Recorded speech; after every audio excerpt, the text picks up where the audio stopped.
Alright everyone, welcome back to Luigi's Mansion. And we're continuing on through some more ghost hijinks, shenanigans. I'm trying to remember, where the hell am I going? Oh, am I going... Okay, I'm going back downstairs. Oh yeah, another thing I forgot to mention last part is that whenever you clear an area, the next area, so like last time we went... Oh, I was... Okay. I got there because I wanted to go get more health.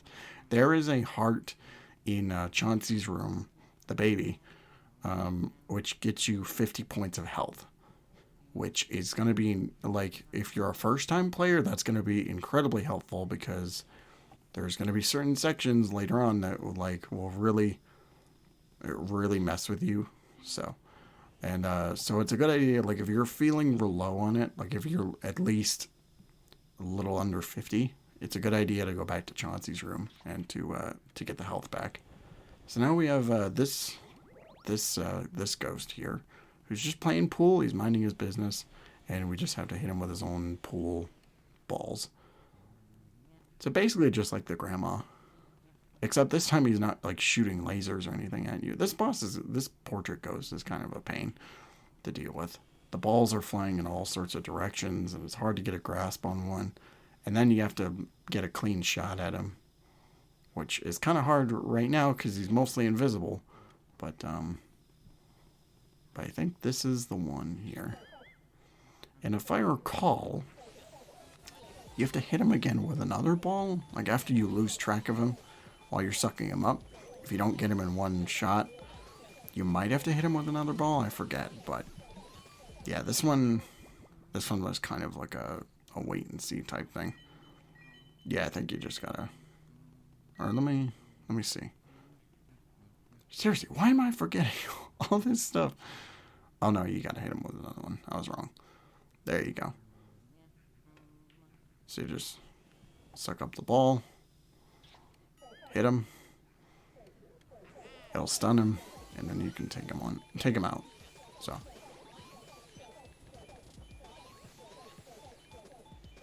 there you go. Back in the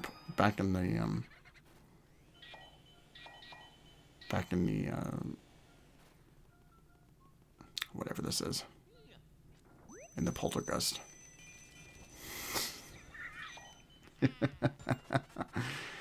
Yeah. Get the money, Luigi, get your cash. So there is a boo in here, which, spoiler alert, I don't think I get this. Like, I don't get this right away, so I have to come back for it. I'm just trying to figure out where the hell he could possibly be. This is before I got the idea to, like, suck on stuff. That didn't sound right. I just ignored him completely. That's fine. Oh, this room. I remember this room.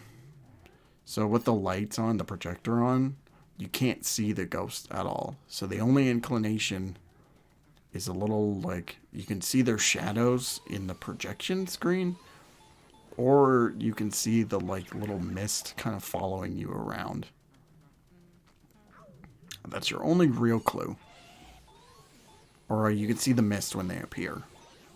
So that's your only real clue of where they are. And some of these ghosts, like a lot of these ghosts are the grabbers. So like that, you're not gonna see them right away. So you want to hit them with the light as soon as possible, and just pray that there's not another ghost like right behind, ready to spawn in. But if you shine your light a little too early, then you're not gonna catch them like in the stun. So it's a bit of a waiting game. But let's just get this bitch. There you go. Gotta get the health too. Yeah, I didn't like this room because it's like you have to hit the vacuum immediately before, like, as soon as you stun them, you gotta hold that trigger down to get him with the vacuum.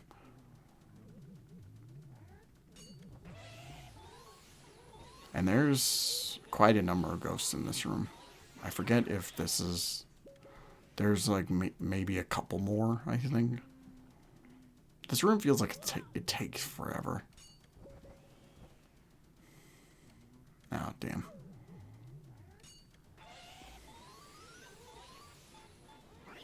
So yeah, that sucks. We did it though. We got the chest. So that's good. Let's open this thing up. Oh, we got Mario's glove. It's a little sweaty.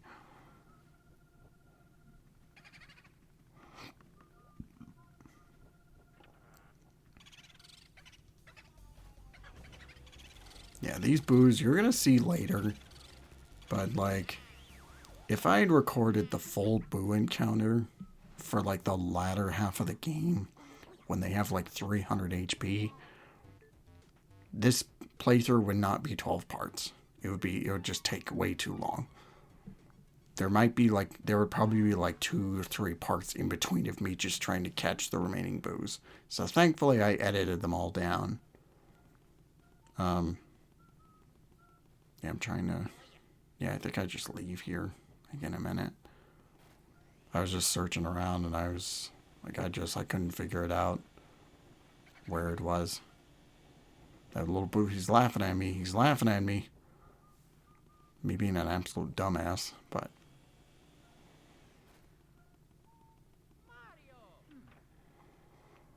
So... I thought I cut here. I guess not. Maybe I was just like, screw it.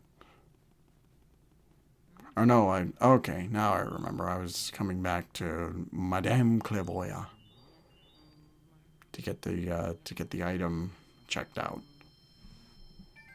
So we have Mario's hat, we have Mario's glove. There is Mario's shoe, which I don't think we have yet. There's a star we can get later, and also there's another one. Oh, the letter. There's a letter we can get, which will, we're going for everything, so we're getting all this stuff. So after I guess I'll wait until we get all the items and I'll explain what happens later. Okay, now we're going back upstairs. So these are the twins. But yeah, I was thinking about, while I was recording this, just like the legacy of Luigi, like getting his own games, because this was when this game launched in 2001. This was a pretty like ambitious title, because not only was this a new console, this was a launch title for the GameCube, which was already like a very ambitious thing compared to like the PlayStation 2 and like the Xbox that were coming out and stuff. It's like, yeah, PlayStation was doing a next gen hardware version of their system. Xbox was the new console at the time, like the Dreamcast was pretty much done. And then what is Nintendo doing? They're giving you a cube that plays video games. But the fact that like they weren't going about like launching this with a I should probably explain. So the twins here are so you have to spin the thing up top to get them to notice you or notice them, and then you play a little game of hide and seek. One tip is that if you vacuum the boxes, that gives you an indicator. If the boxes shake, then the twins are inside them. If you vacuum the other boxes, they don't. So that's your major hint. And then you basically have to fight both of them at the same time, which this part is kind of a little annoying, but so you just gotta suck them off their cart and biplane. So if you're attacking one, the other one's attacking you at the same time. So it becomes a little erratic, trying to take both of them on. But yeah, what was I talking about? Oh yeah, so it was interesting at that time because it was like usually Mario was the system seller. Mario and Zelda were most likely the system sellers at the time. And it was just like there was a Mario game that was released a few months after the GameCube launched, but the fact that their title, one of their titles that was hitting store shelves, like right as the console launched, was a Luigi game where you catch ghosts. So it's like a G-friendly like horror game, in a sense. Like it was a fascinating time. Like it was just seeing the transition from like when the Nintendo 64 launched with Mario 64 and stuff. Like that was revolutionary, and you're wondering what can Nintendo do next. And then it's like, oh, Luigi is getting a game. It was even like, I mean, Luigi, like, besides being the player 2 character, like, before this, the only real, like, games that he led up until this point was, like, Mario was Missing. I think. Yeah, Mario was Missing. I was about to say Mario's Time Machine, but not, like... And that wasn't even a platformer, necessarily. Like, it was, but it was, like, it was an educational game. So he never really... So Luigi beforehand never really got... like his full like launch into his own series, like stuff like Donkey Kong had his franchise, Yoshi had gotten his franchise with like Yoshi's Island and also Yoshi's Story for the Nintendo 64. Like the other Mario characters had already they transitioned into doing other things. Oh, it's Mario's shoe. We found it. Mario's shoe. It smells like Mario's feet. But Luigi was just kind of sidelined, and it was, you're wondering, it's just like, what are they going to do with him? And what they did was like one of the best spin-offs for the character, like the best, like one of the best possible things they could have done. I can't imagine what other ideas they had, what they could have had for Luigi, but this is a really nice end solution to him. Like he was the impromptu Ghostbuster. It's funny because it's just like, I mean, besides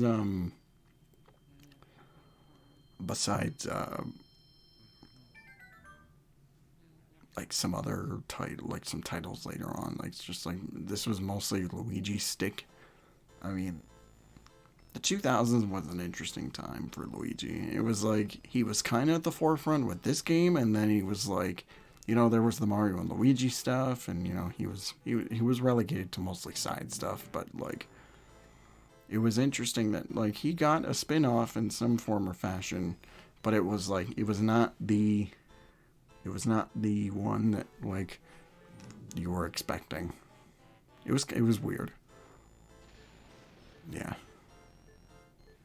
It was an interesting twist. Because it's like, it's not, I mean, this isn't really a scary video game. Not really, but like,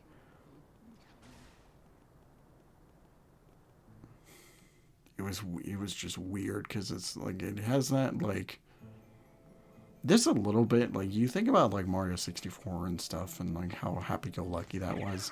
And this had kind of a little bit of like the 2000s edge that was starting around that time.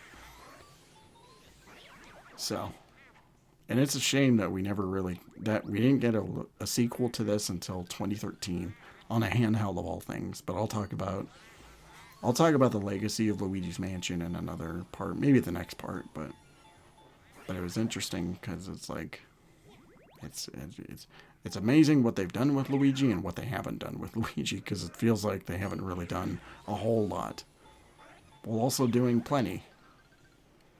But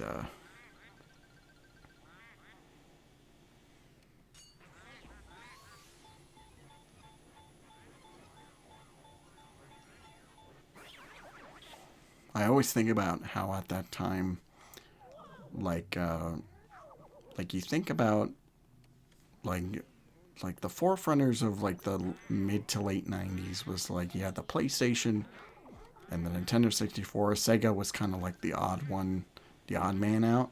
And then you get to like the next generation after that of video games, and it was like PlayStation 2 and Xbox were like the the forerunners, and Nintendo was just kind of like the weird kid on the side. But like what they lacked in sales for the GameCube, they made up with for stellar titles. Like you had Luigi's Mansion. I mean, there's Mario Sunshine, which I mean, give or take, that's a pretty divisive game. Metroid Prime, which is really great, and a whole smattering of others I'll talk about next time. So join us for next time, and I'll talk more about the GameCube and all this other stuff. So have a good night, everyone.